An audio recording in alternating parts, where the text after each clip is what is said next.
அப்ப இன்னும் ஒரு வாரத்துல பொண்ணை கூட்டு போயிடலாங்களா? அவசரப்படாதீங்க, பொறுமையா இருங்க. நமஸ்காரம். ஹேமா கூட்டு வர சொல்றேன், உட்காரு. ஹேமாவுக்கு பரவாயில்லன்னு தெரிஞ்சு எல்லாம் உன் தயவு தான் வருது. நான் என்னங்க செஞ்சேன்? எல்லாம் அந்த பகவான் தயவு. ஹலோ மருது. வணக்கம் டாக்டர். இருக்கீங்க? எங்க இருக்கீங்களா? என்ன விஷயம்? இம்ப்ரூவ் இல்ல? Yes doctor.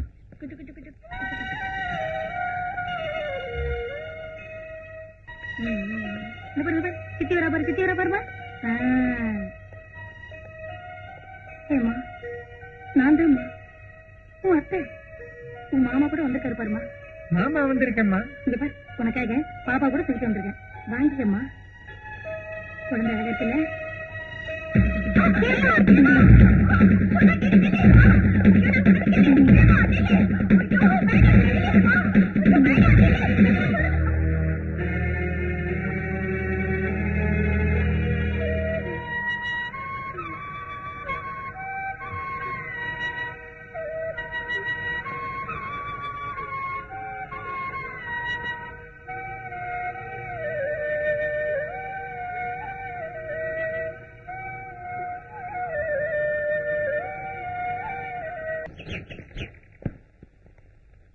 பாப்பாவை என்கிட்ட ஒப்படைச்சிட்டானா அவ சொன்னங்களையும் பழகங்களையும் புரிஞ்சுக்கிட்ட மாதிரி இல்ல சரஸ்வதி. நிஜமாதான். சாதாரண மனுஷங்க ஒருத்தருக்கு ஒருத்தர் அன்பு பாசம் வச்சு நெருங்கி பழகுற மாதிரியே இந்த பேஷண்ட்ல கூட யாரோ ஒருத்தர்கிட்ட நெருங்கி பழகிடுறாங்கன்னு டாக்டர் கூட உங்க 2 பேரையும் பத்தி சொல்லிருக்காரு. ராத்திரி பேஷண்ட்ஸ் தூங்கினதுக்கு அப்புறம் நீங்க 2 பேரும் சந்திக்கிறதுக்கு ஏற்பாடு செய்யறேன். ஹேமாவோட பழைய ஞாபகங்கள் திரும்ப வரதுக்கு முயற்சி செய்யக்கூடாது. நானே உங்ககிட்ட கேட்கலாம் இருந்தேன் சரஸ்வதி. நான் செய்யற இந்த சின்ன ஹெல்ப் ஹேமாவுக்காக நீங்க அனுபவிக்கிற துன்பங்களை விடவா? என்னவோ புதுவைய மனசார விரும்பினதுக்கு அப்புறம் இந்த வெறும் உடல உங்களுக்கு ஒப்படைக்கிறத பாவம்னு நினைக்கிறேன் மாமா. அதனால தற்கொலை பண்ணிக்கலாங்கிற முடிவுக்கு வந்துட்டேன். தயவு செஞ்சு என்ன தேடாதீங்க ஹேமா.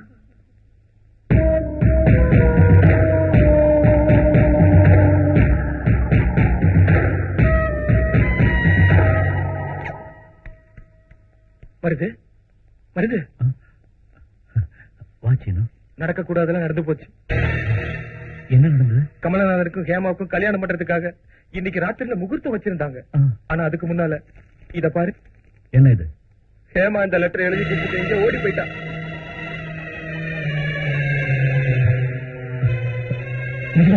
நெசமாத்தான் வருது. அவ தன்னை ஏத்துக்க மாட்டான்னு கமலநாத சாருக்கு தெரிஞ்சிருக்கு. ஹேமா தன்னை விரும்பலங்கிறதுனால அவரு தன் முடிவை மாத்திக்கிட்டு அவர் காலேஜில் வேலை பார்க்கிற ஒரு டீச்சரை அதே முகூர்த்தத்துல கல்யாணம் பண்ணிக்க ஏற்பாடு நடக்குது. இல்ல, இது நடக்கக்கூடாது. கமலநாதன் சார் ஹேமாமாவை தான் கல்யாணம் பண்ணிக்கணும். நீ என்ன சொல்ற மருது?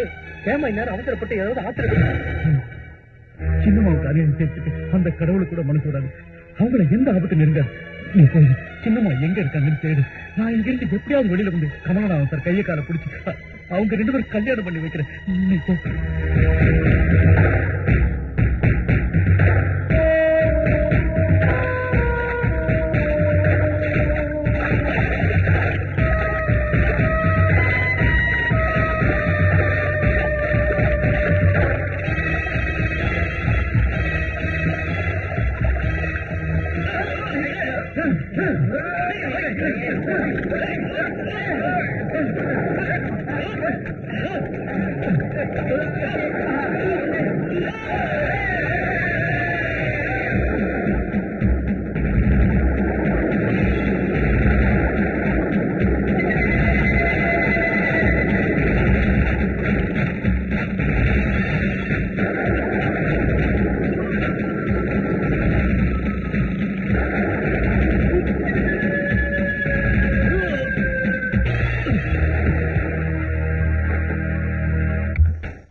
உனக்காக தான் காத்து.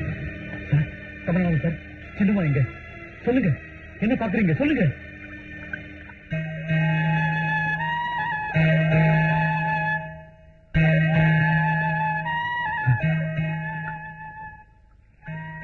சீனு சொன்னா சின்னம்மாவை விட்டுட்டு நீங்க வேற யாரையோ நான் சொல்றதை கேளுங்க சாமி. சின்னம்மாவுடைய வாழ்க்கையில மட்டும் அநியாயம் நடக்கக்கூடாது சாமி. நிஜமாதான் வருது. ஹேமாவோட வாழ்க்கையில அநியாயம் நடக்கக்கூடாது. அதனாலதான் என்ன கட்டிக்க இஷ்டம் இல்லைன்னு காவேரியில குதிச்ச ஹேமாவை தடுத்து நிறுத்திட்டேன். எனக்கு வேற ஒரு பொண்ணோட கல்யாணம் நடக்க போதுன்னு போய் சொல்லி ஒன்னு முகூர்த்த நேரம் பார்த்து வரவழைச்சேன். ஹேமா வாழ்க்கையில அநியாயம் நடக்கக்கூடாதுங்கிற எண்ணம் உன் மனசுல உறுதியா இருந்தா நான் சொன்ன அந்த காவேரி தாய் ஹேமா உன்னை மங்களஸ்நானம் செய்ய வச்சுட்டா. முகூர்த்தத்திலிருந்து 10 நிமிஷம் இருக்கு. அந்த மேடை தயாரா இருக்கு. இங்க ஹேமாவும் தயாரா இருக்கா. இந்த பட்டு வேஷ்டி இதை கட்டிக்கிட்டு ஹேமா கட்டல தாலி கட்டு வருது.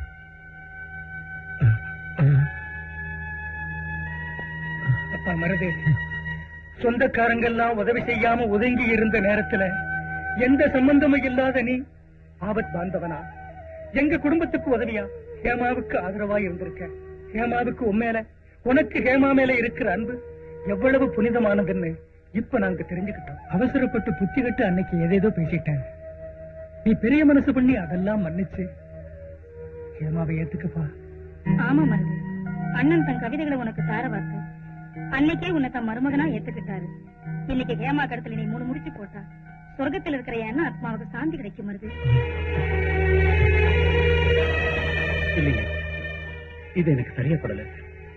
சரியாப்படலன்னு குலங்கோத்திர சரியாப்படலைங்கிற மருது. உன்னாட்ட யாதவ கிருஷ்ணன் யாரை கட்டிக்கிட்டான்? சத்திரிய குலத்து சத்யபாமாவை கட்டிக்கலையா? ராஜகுலத்து ருக்மிணியை கட்டிக்கலையா? ஹேமா கூட சத்திரிய குலம் தான் மருது. நீங்க என்ன பேசினாலும் சரி, என்னவோ என் மனசு ஒத்துக்க மாட்டேங்குது. ஹேமாமா உங்களுக்கு சொந்தமானவங்க, அவங்கள நீங்க தான் கல்யாணம் பண்ணிக்கணும். சரி, நாங்க எல்லாம் இவ்வளவு சொல்லியும் ஹேமா மனசார ஒன்னத்தான் நினைச்சு உருகிட்டு இருக்கான்னு தெரிஞ்சு கூட நான் தான் அவளை கல்யாணம் பண்ணிக்கணும்னு பிடிவாதமா சொன்னா நான் அவளை கட்டிக்க தயார். ஆனா எங்க மேரேஜ் ஆன மறுநாளே ஹேமாவோட நிலைமை இப்படித்தான் இருக்கும்.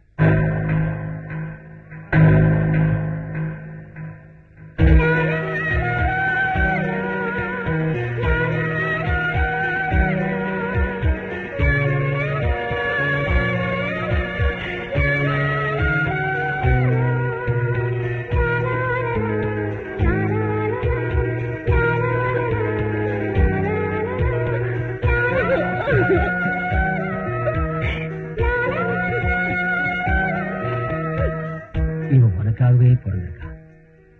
இது தெய்வத்தோட தீர்ப்பு. நீங்க 2 பேரும் பார்வதி பரமேஸ்வரனாட்டும் ஒருத்தருக்காகவே ஒருத்தர் பிறந்திருக்கீங்க.